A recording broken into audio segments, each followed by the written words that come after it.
de todas maneras estamos solicitando, y ojalá esto se dé, y esto depende de las autoridades, de que tecnología del hormigón como material se implante como era antes. Y hormigón 1, ya empezamos a hacer el diseño dentro del campo elástico. Y en la segunda parte se debería iniciar el diseño del hormigón dentro del campo plástico. Creo que es la mejor solución que se debería dar. Pero eso será seguramente posterior. Ahora, ¿qué es tecnología de hormigón?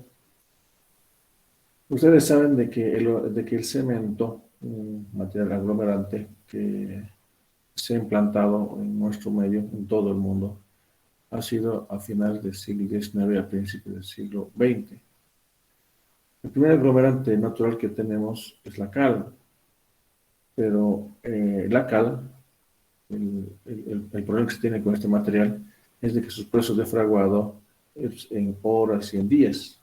Y es muy buen aglomerante, eso no lo podemos discutir, porque hay inclusive construcciones antes de Cristo y después de Cristo.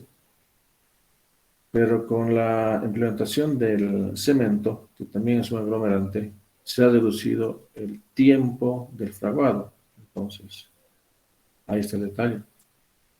El cemento nosotros lo podemos manipular tal vez hasta 4 horas. Mejor todavía si fuera hasta los 45 minutos, porque tenemos una masa que lo podemos moldear dependiendo a la función que vaya a tener. Y ustedes han debido tal vez observar las construcciones de que cuando si es que se empieza el vaciado de las losas, en especial las columnas, se tienen que hacer de una manera monolítica, es decir, mejor hacerlo un solo día, porque lo contrario significa de que se tendría que hacer tal vez posterior para otro día, y eso no va bien para el manejo del hormigón. Entonces empieza ya aquí a nacer ya las técnicas con relación al uso del hormigón, con la implementación del cemento. Y la suma de las técnicas, en la práctica, es una tecnología. Y muy rápido se ha apoderado el uso del cemento. Si bien estamos hablando a principios del siglo XX, ya en los años de 1920 o 30, ya en Europa y en Estados Unidos, ya empieza a usarse el hormigón de una manera pero bastante importante. Y la tecnología misma del hormigón entonces empieza también a evolucionar rápidamente. Ya por los años 50, en Europa y Estados Unidos, ya es común el uso del hormigón. Y en Bolivia entra tímidamente desde los años 50, casi nulo, 60, algo 70, ya se empieza a utilizar tal vez de una manera tan importante el hormigón, y 80 prácticamente se ha apoderado de la construcción en Bolivia. Un poco ha tardado, más que todo por asuntos culturales en Bolivia. Entonces, esto tiene que ver mucho dentro de tecnología del hormigón, el tipo de hormigón que vayamos a producir, el tipo de cemento que vamos a utilizar, el tipo de agregado que vamos a considerar, etc. Entonces, ya ahora está definido, ya se conocen las características y propiedades del agregado, ya se conocen las propiedades también características del cemento. El cemento es un proceso más químico, es un proceso más químico, es un proceso más de...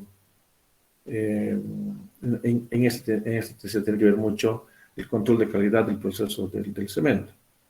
Y ahí en situ lo que nos interesa es de que nosotros usemos de una manera adecuada el cemento y los agregados, la cantidad de agua. Es muy importante, de que no tenga que haber mucha agua ni menos agua, porque eso incide directamente en las propiedades mecánicas del cemento.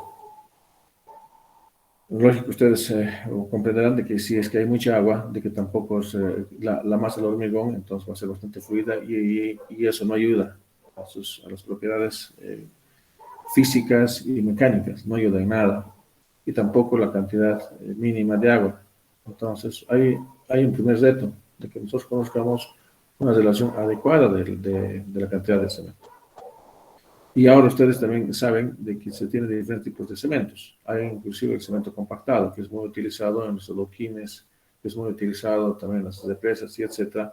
Y eso requiere la cantidad de cemento o la relación de agua al cemento mínima, hasta una relación de 0.4, bastante seco, porque compactándole entonces va a adherirse a todos a toda la masa, y el proceso químico y las reacciones hace que el fraguado sea de una manera pues, normal. Entonces hay el hormigón bombeado, hay el hormigón compactado, el hormigón normal, y a esto todavía se tiene que considerar que hay algún tipo de aditivos. El aditivo más importante que se conoce en nuestros medios son los productos SICA, que modifican por las reacciones químicas las propiedades del hormigón. Puede ser acelerante, plastificante, retardador, etc. Entonces, notan de que dentro del territorio del hormigón, entonces va creciendo un poquito más. Y no sé si ustedes sabían, creo que hace 6 o 5 años atrás en Alemania se ha logrado producir el hormigón transparente inclusive, ¿no? Entonces, y todavía de que se usan algunos medios agregados que pueden ser con materiales siderúrgicos, van reemplazando los agregados y tiene otro tipo de técnica, otro tipo de tecnología, ¿no? Al final son contenedores definitivos del agregado. Entonces, y con relación al cemento, nuestro medio lastimosamente conocemos muy poco porque apenas utilizamos el tipo de cemento I30, I40, con puslanas y puslanas y nada más. Pero no es así, porque el cemento tenemos una gran variedad. El tipo S, el tipo M, el tipo L, que se llama un IP30, un IP40, un IS, y etcétera. Entonces, eso está desarrollado y muy desarrollado en otros países. Por ejemplo, si nosotros vamos a utilizar el cemento o el hormigón en lugares, digamos, en lugares costeros, donde el agua esté presente, o el nivel freático sea alto, o tal vez sea salitroso, etcétera. Entonces, hay diferentes tipos de cemento que también se producen en el mundo. Por ejemplo, puede ser en los casos donde haya una cantidad menor de aire que puede ser en otro medio, en los valles, en la puna, etcétera. Entonces, hay cementos especiales para este tipo de casos. Pero en Bolivia un poquito nos hemos cerrado a eso. Apenas producimos el tipo de cemento IP30, IP40 y nada más, con porcelana y sin porcelana. Pero hay una gran variedad de cemento. Yo siempre comento, cuando tuve una construcción en el año 2001, me tocó felizmente trabajar con un cochalo, bien cochalo, Kurt, pero que casi toda su vida vivió en la Argentina y él trabajó en la fábrica de cemento Hércules. Se lo conocía muy bien en el asunto de cemento y él era ingeniero civil. Y empezamos a hacer una recuperación de tierra y el asunto es de que el único cemento que conocía era el IP y el IP30. Dentro de los pliegos indicaba que teníamos que utilizar el tipo de cemento IP30, pero ahí también daba de que el supervisor era el que definía el tipo de cemento que se iba a utilizar. Lo primero que él me dijo, ¿qué tipo de cemento vamos a utilizar? Yo le dije el IP30, tal como dice el pliego. Y él me dice de que no es el único en el mercado. Como estamos construyendo un muro de contención, una recuperación de tierra, entonces él me decía que tenía que usar los tipos de cemento. Yo le dije, pero eso no tenemos en Bolivia. Y él con sorpresa me dijo, sí, de verdad no hay, no hay. Yo aprendí mucho de él, porque me explicó más el proceso químico, que es muy importante en el asunto de la fabricación del cemento, proceso y demás, ¿no? Entonces, es lo que vamos a ver en la primera parte, todo lo relacionado de la tecnología del hormigón. Vamos a poder inclusive nosotros determinar la dosificación en función al tipo de obra que nosotros vamos a encarar. Si vamos a considerar un edificio de un H25, de un H30, de un H22, por decirles, entonces nosotros tenemos que saber la cantidad de cemento que vamos a utilizar, la cantidad de agregado, el tipo de agregado que vamos a utilizar. El tipo de agregado tenemos que nosotros diferenciar de que existen de dos tipos. Uno, el triturador, que es el chancado, y el otro es el natural. Mejor el superficial, que es desío, porque tiene canto rodado y tiene mejores propiedades. Y la resistencia le define el proyectista. Se recomienda, por ejemplo, en zonas donde va a estar... el hormigón trabaja muy bien al efecto de la compresión. Entonces, en asuntos de fundaciones, columna y demás, entonces se recomienda que tengamos un tipo de hormigón de un H24 o un H30. Entonces, nosotros podemos producir este tipo de cemento, este tipo de hormigón. Ahora, por una losa, para una viga, etcétera, podemos tener un tipo de hormigón de un H21. ¿No? Eso teóricamente, porque en la práctica también ya eso define el proyectista, solamente se utiliza un tipo de hormigón en toda la obra. ¿Ya? Y para verificar que nosotros hayamos logrado este tipo de resistencia, pasamos por un proceso de dosificación y al final nosotros empezamos a poder romper las probetas para saber de que hemos logrado este tipo de resistencia. Un tipo de resistencia promedio, ni siquiera requerido.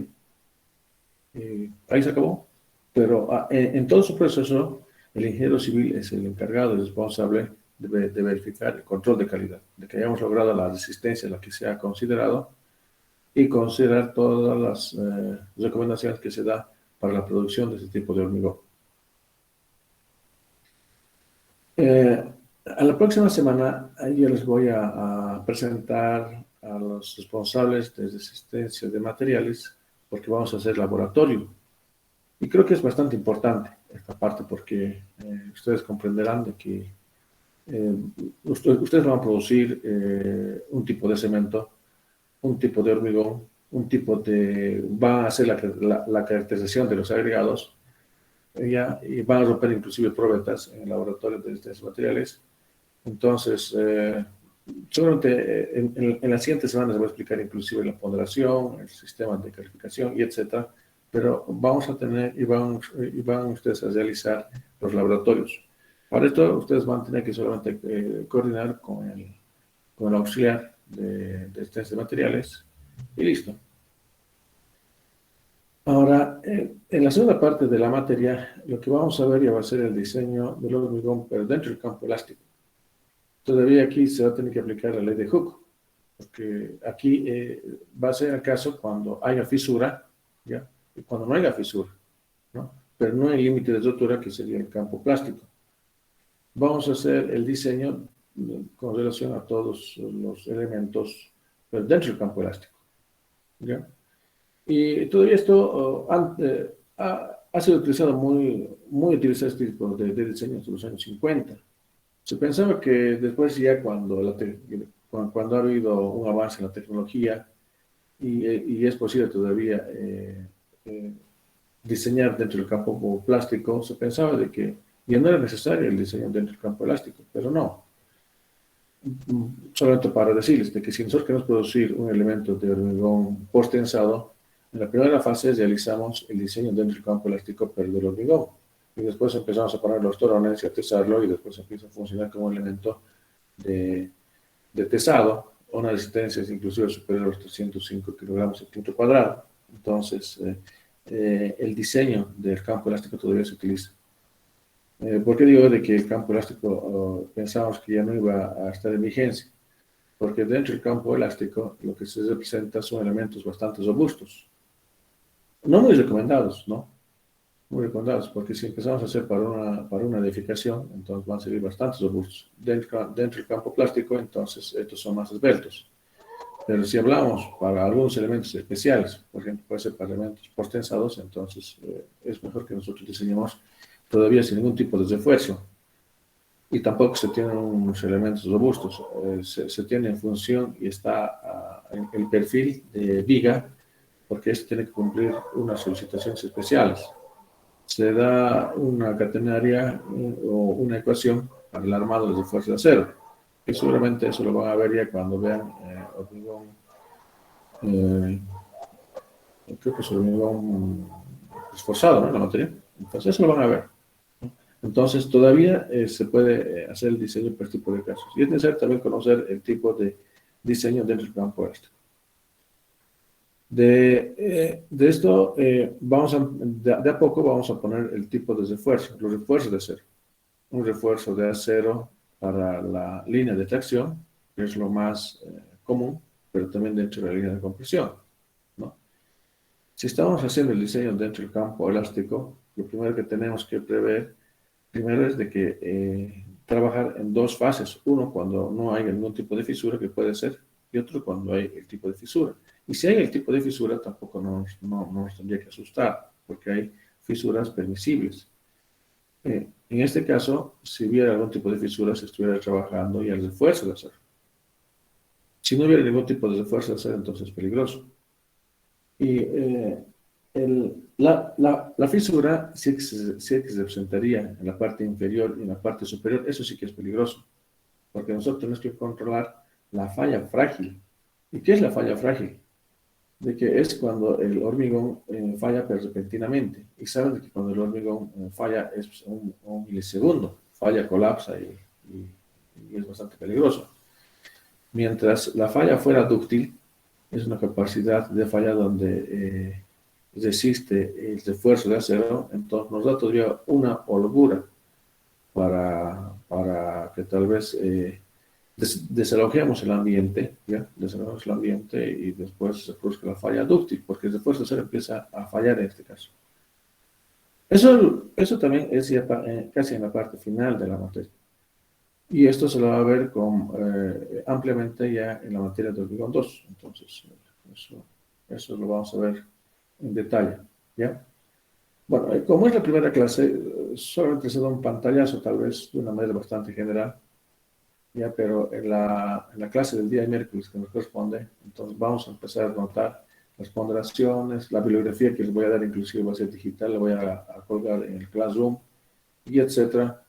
Y si ustedes quieren, tal vez con relación a las ponderaciones, ustedes también pueden sugerir si es más o es menos o alguna otra, tal vez sugerencia que puedan tener, no me hago problema. Entonces, eso lo marcaremos desde la siguiente semana, por favor. No sé si tal vez hasta ahora hay alguna sugerencia de parte de ustedes, me gustaría escuchar.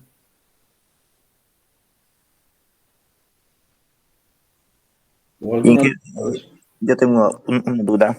dame, William, buen día. Eh, para el día de clases sobre el horario de hoy viernes, ¿va a ser a las 7 o a las 7:30? No, 6:45, William, yo acabo de dejar, porque saben de que hoy día tenía una visita médica en el seguro. Es 6:45, es normal, por favor. Ah, ya. Es normal, no es Listo. legítimo. Solamente por ahora. Ya, no sé si hay alguna consulta, pregunta o alguna sugerencia. Si no lo hay por hoy día, entonces, para el día miércoles, por favor, porque ahí vamos a marcar. Inclusive ya vamos a programar los exámenes, porque yo considero de que lo más importante para ustedes es de que no tengan choques en sus exámenes, y eso ya vamos a tener para el día miércoles. ¿Ya? No sé si hay alguna pregunta, consulta o algo más. Y también me estoy comprometiendo que para la próxima semana les voy a presentar el auxiliar de la materia y también el responsable de estos materiales para que hagan sus laboratorios. Ustedes ya tienen que trabajar con eso. Ya, bueno, entonces, ahorita tampoco estoy cómodo, no estoy ni siquiera en mi casa, estoy seguro. Ya, nos veríamos entonces, por favor, el día miércoles, ¿ya? ¿Quedamos así? Sí, Inge. Ya, y perdón por esta clase, porque no estoy ni siquiera en mi casa. Ya, hasta luego entonces. Hasta luego, Inge. Hasta luego.